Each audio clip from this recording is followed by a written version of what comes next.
Welcome back, guys. This is what they're showing your kids now.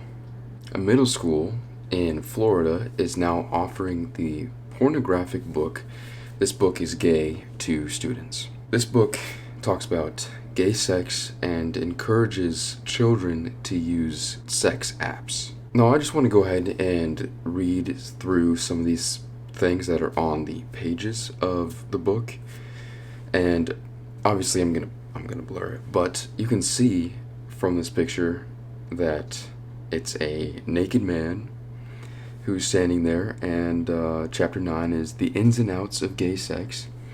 Part 1 is boy on boy sex, and I'll just go ahead and read through this. But at the top it says, here's a diagram of a boy. If you are also a boy, you are probably aware which parts feel nice when you touch them, but here's a rough guide. And it talks about some different parts of your body where you feel different things. But let's go back to the ins and outs of gay sex chapter. It says, this chapter is about sex, therefore it has sex in it. Well, duh. If you are a younger reader and you feel you aren't ready for the finer details of same-sex pairings, then simply skip this whole chapter. However, before you do, I'd like to remind you that we taught you all about straight sex when you were 10 years old. During year 6. The fact that they didn't also teach you what same-sex couples do is nothing less than institutionalized homophobia. Straight sex was presented as the norm to make 5% of the population feel abnormal. Is there something icky about gay sex? Is there something wrong with it? I challenge any politician to discuss this with me. I will ruin them. This chapter is simply all the stuff teachers should be saying if they want to be inclusive of people with same-sex couples, or the page cut off there. But this seems like the person who wrote this book, which all these books are like that, but the person who wrote this book is just some very strange, extremely gay person who wants to make kids gay. Which, if you do that, doesn't that seem a little strange? Why would you want to make kids gay?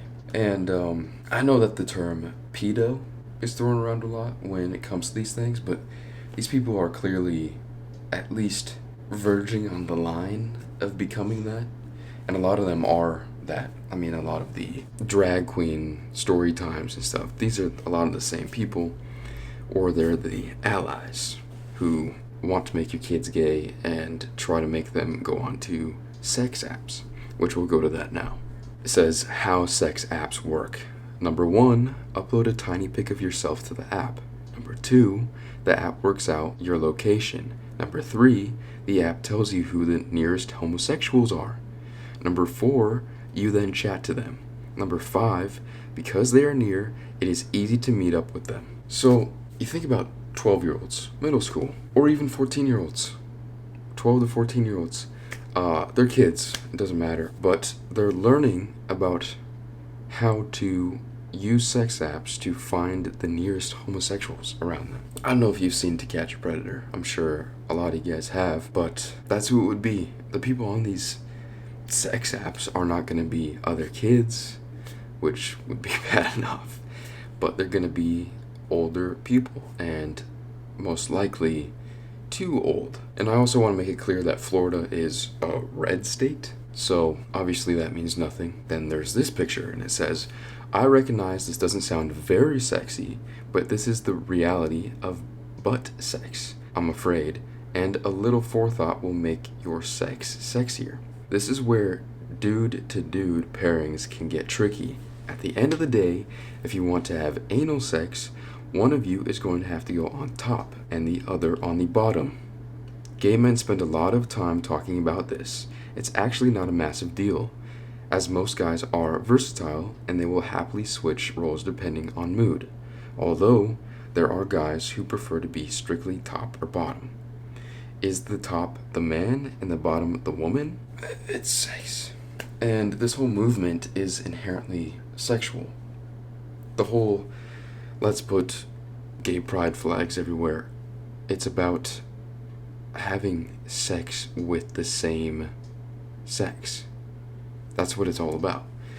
So it's inherently sexual. So when they bring that into the classroom, it's about trying to make your kids sexual when they're far from that. And I encourage any parent, if you see a gay pride flag or maybe a trans flag, any one of those insane flags in your kid's school, to go up, take it down, and throw it in the trash. Because they're doing this for a reason, and that reason is evil. And then after you throw that flag in the trash, go look at the curriculum and probably take your kids out of school. And then you can see this school who is celebrating a pronouns day. And this woman, who I assume is a teacher, is saying, "Today we celebrated Pronoun Day. So proud to work in a school where we work towards inclusivity and acceptance of all." This is actually really sad.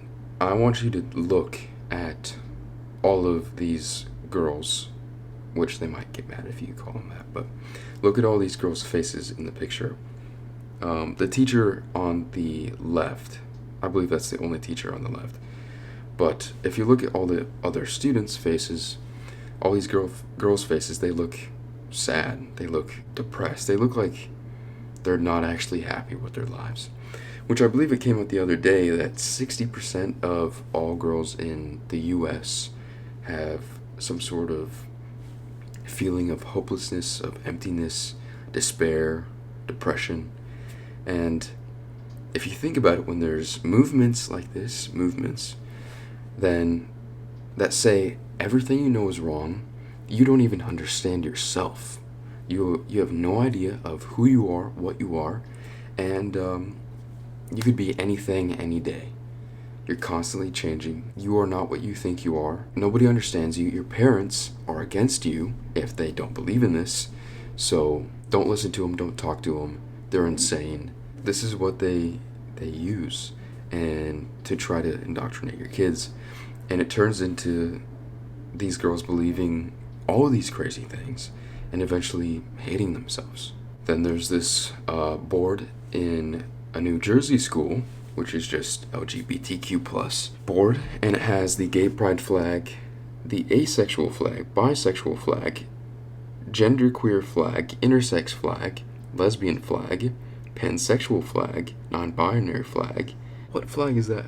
Philadelphia Pride flag, Pride Progress flag, straight ally flag, transgender flag, and two-spirit flag on it, as well as some other ones. Again, that's just trying to divide people into these smaller and smaller groups. And your teachers or your kids' teachers, they want this. They want your kids to become one of these things. It's like some fun little game for them. And the type of people that want to be teachers nowadays are not good people. If you're over 40 years old, they're not the same type of people that your teachers were. If you're over 20 years old, it's not the same, but I'd say 20 years ago is where it started to change a little bit. But I mean, if you're over 40, it would be completely different. These people are actually evil. I don't actually think any of the teachers or administration are trying to be evil.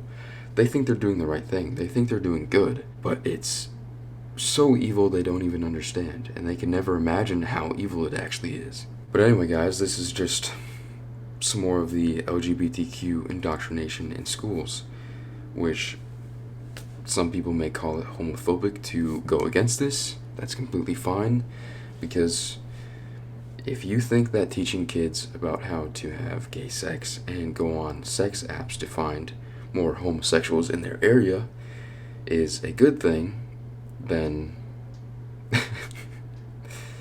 I hope no one thinks your opinion matters, because you're the ally of evil. That's what you are. You're a good ally then. But yeah, guys, terrible video.